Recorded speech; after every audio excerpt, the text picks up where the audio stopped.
Welcome. My name is Colleen Tauke and I'm the sewing specialist here at Fons and Porter. In this Quilting Quickly tutorial, I'm going to show you how to put together the blocks for the quilt called Spinning Pinwheels. If you'd like to purchase this pattern, please visit our website.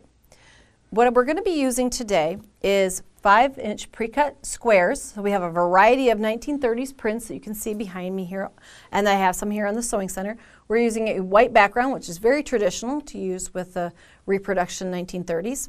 And then there also is yardage of a green and a yellow that you can see as the blocks come together, make those 4 pointed stars or kind of a circular effect to the outer edge of our quilt. So for the instructions, we're going to be using these 5-inch pre-cut squares in the triangles that are in the center of our spinning pinwheel. And our instructions will tell you to cut the various sizes. Everything's oversized because this is paper foundation pieced, which I'll show you here as the paper on the back. It needs to be removed before the blocks are then put into the quilt. But what we're going to do is show you how to create these different angles and shapes. So you're going to print out the required number onto paper. You can use a lighter grade printing paper, and they're even color coded here to help you kind of keep organized so that the yellow is where the yellow piece is here. Green gives you the hint so you know where these can be varied in any of the 1930s prints.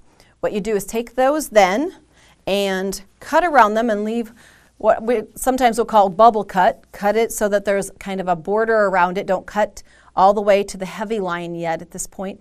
That's going to be your final trim to make each of these units before you put them together. So we're starting with pieces like this. There are many ways to approach paper foundation. The one that I like to show is that we're going to go in and we're going to crease along each of the dotted lines between sections 1, 2, 3, 4. Each of them is numbered, and that's going to be the order in which we put the fabrics onto the paper. But by creasing them on the dotted lines, it will make it easier for the paper to come away later. It kind of weakens the paper right along that line. So what I'm doing is giving a nice crease along each of those spaces between the numbered portions, and go down through all your papers and do that. I kind of like to stay in the zone and just do all of that at the beginning and then start to build onto those foundations. Now remember I said we're going to be cutting a variety of those yellow and green little bars that go here. They're oversized. We're going to cut also some different size pieces of white background to be used there, and then those pre-cuts can be 5-inch squares can be used in those large triangles.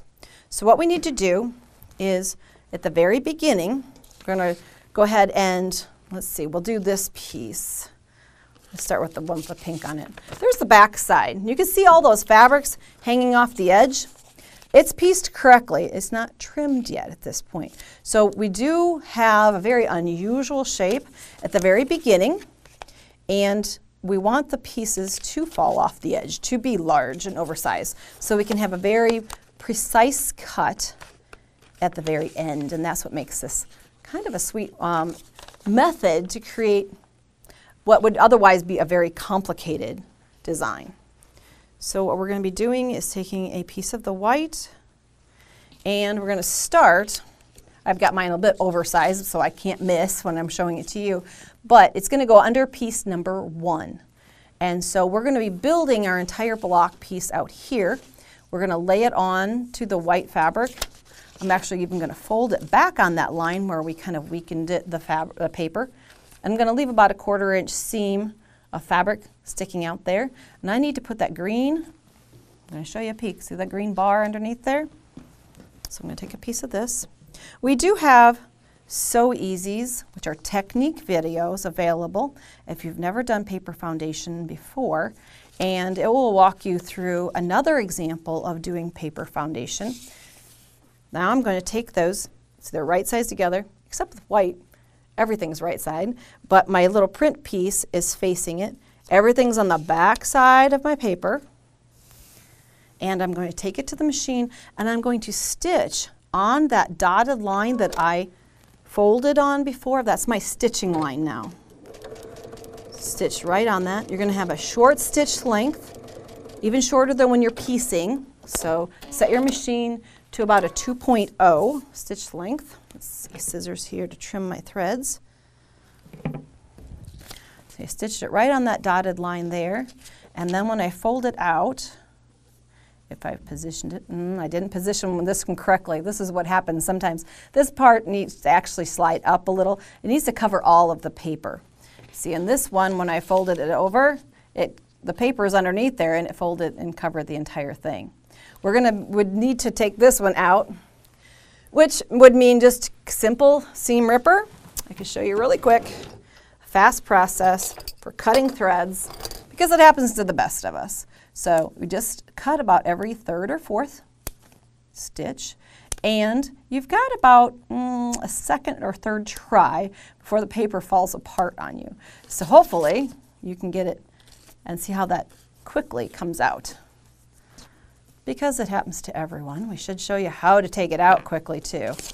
Okay, now if I slide this up, if I do a little test, there's my fold line here. I need this green sheet, piece of fabric to come over and cover all the way to the top. Now it's positioned properly. And I can come in here and take it to the machine. It's kind of a hold on, we're gonna flip it over. Remember, you're always sewing with the paper side up. Put your presser foot down, stitch on. Now you've got a really great perforated line there. And stitch across. Let's see if I can get it right this time. Now, if I cover, yep, it's going to cover the space I need it to now. Now, you see, we're starting to build across, and we're going to do the same thing with another piece. Now, in order to trim this, we don't want to have too many layers underneath there. Remember that fold line between sections, between 2 and 3. You need to fold it back. And see, I have more than a 1/4 inch seam allowance there. What I need to do is trim it down to about a 1/4 inch. So holding everything, I can just come in and trim it at about a 1/4 inch seam allowance. Remember, I'm building underneath, so I'm going to put a white piece there, line up my edges, and what I want is I need to reposition. I need to have a larger piece, that's why. You cut different size pieces, and the directions do have you do smaller ones and larger ones. Here's the larger one. Now when I have it in position, I'm going to do my test. It needs to cover over all the way to the paper, so I need to even slide it a little further there. And then stitch again, turn this back down, I'm going to do the roll, flip it over, and you're going to stitch along the dotted line, and just keep going across the piece until you have it all covered with fabric, just like you did here. The 5-inch squares that we're using came in here at the very end, that large piece. And then when you're done covering 1, 2, 3, 4, then you come in with rotary cutter and a ruler, and you want to make those pieces perfect. Now, cut on the solid line, not the dotted line, because I know I've done that before. It's kind of disheartening because you have to make the piece over again. So trim all those pieces away. You're going to make these wonderful sized triangles that will all fit together and create the interior pinwheel. When you get done with a project like this, you probably want to replace the rotary blade in your cutter and the needle in your sewing machine, because dealing with all that paper does dull the tip a bit. Now I have the perfect shape like this. You create the opposite side of it, like this. And if I lay it in here and pull over my sample block, you can see that this is the corner right here. Now, put the right sides together, stitch on the dotted line there, and then press it open. Got one already done. So I stitched on that dotted line on the long diagonal. I came in and I opened up my seam allowance and pressed it open to reduce the bulk, because you've got pieces coming together at intersections, and that creates a 1/4 of the block. To keep doing that same process to create what would be a 4-patch then. So you'd have 2 rows with 2 blocks each. And then create 4 across with 5 down, so 20 blocks, and you will have created spinning pinwheels. If you'd like to see other of our tutorials, please visit our website. Thanks for joining me today.